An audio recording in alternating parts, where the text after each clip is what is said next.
여러분 안녕하세요.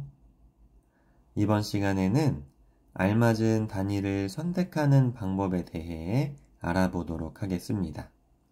우리는 4개의 길이와 거리의 단위를 배우는데요.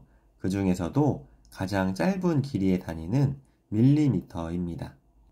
밀리미터는 우리가 사용하는 자를 보면 자에서 0이라고 써있는 수와 1이라고 써있는 수 사이의 길이가 1cm인데요. 이 길이보다 더 짧은 길이가 바로 밀리미터입니다.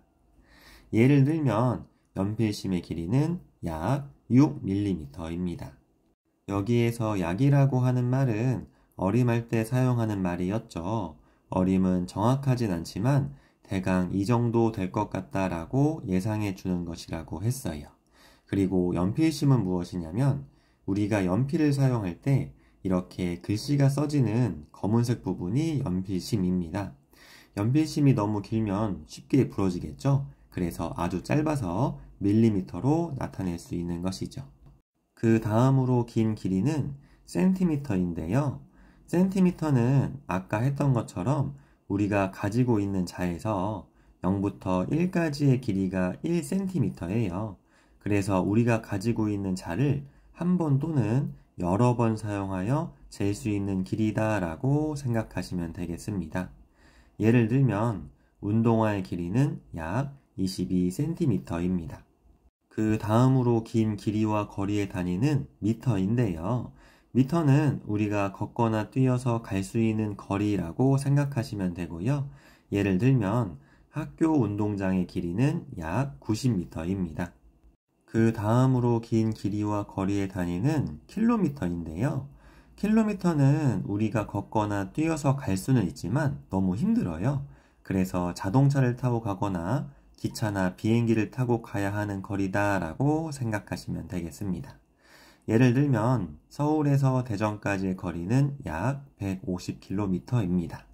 자, 방금 살펴본 내용 이용해서 문제 한번 풀어보도록 할게요. 밀리미터, 센티미터, 미터, 킬로미터 중에서 네모 안에 알맞은 단위를 써 넣으세요 라고 되어 있고요. 이렇게 알맞은 단위를 써 넣는 문제는 문제에서 주어진 수를 잘 확인해 주시고 주어진 단위를 하나씩 넣어보면 쉽게 문제를 풀 수 있습니다. 1번, 학교에서 동물원까지의 거리는 50네모입니다. 학교에서 동물원까지의 거리는 너무 가까우면 안 돼요. 우리는 학교에서 체육도 하고 친구들과 떠들면서 지내야 하잖아요. 그런데 동물원과 가까우면 동물들이 시끄러워서 편하게 쉴 수가 없어요. 그래서 밀리미터와 센티미터는 너무 가까워서 안 되고 만약에 50m라면 학교 운동장의 길이보다 짧잖아요. 이것도 너무 가깝습니다. 그럼 50km가 된다면 멀리 떨어져 있어서 동물들이 조용하게 쉴 수가 있겠네요. 그래서 1번은 50km가 정답이 되는 것입니다. 2번, 연필의 길이는 170네모입니다. 문제를 풀이할 때 주어진 수를 잘 확인해야 한다고 했죠. 만약에 연필의 길이가 170cm이면 아까 봤던 자의 길이가 20cm입니다. 그럼 이 자가 8개 있어야 한다는 것인데 그럼 길이가 너무 길죠. 연필이 너무 길어서 잡기도 힘들고 글을 쓰다가 옆 친구가 맞을 수도 있어요. 그럼 센티미터보다 작아야겠구나 라는 것을 알 수가 있고 그래서 170mm가 정답이 되는 것입니다. 3번, 선생님의 키는 178네모입니다.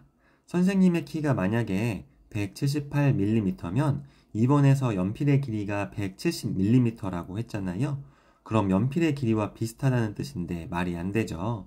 이번에는 178m라고 한다면 학교 운동장의 길이가 90m인데 학교 운동장보다 더 크다는 뜻이에요.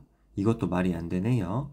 그럼 선생님의 키는 밀리미터와 미터 사이인 178cm가 정답이 되는 것입니다. 4번, 우리 집에서 학교까지의 거리는 300네모입니다. 우리 집에서 학교까지의 거리가 300mm나 300cm면 너무 가깝고 만약 300m면 운동장 3개 정도 지나면 학교가 나오겠구나 라고 생각할 수 있어요. 그럼 가능하겠죠. 그런데 만약에 300km면 서울에서 대전까지의 거리가 150km라고 했는데 그럼 학교를 갈 때와 집으로 올 때 차를 오래 타고 가야 해요. 그럼 너무 멀죠. 그래서 300m가 정답이 되는 것입니다. 감사합니다.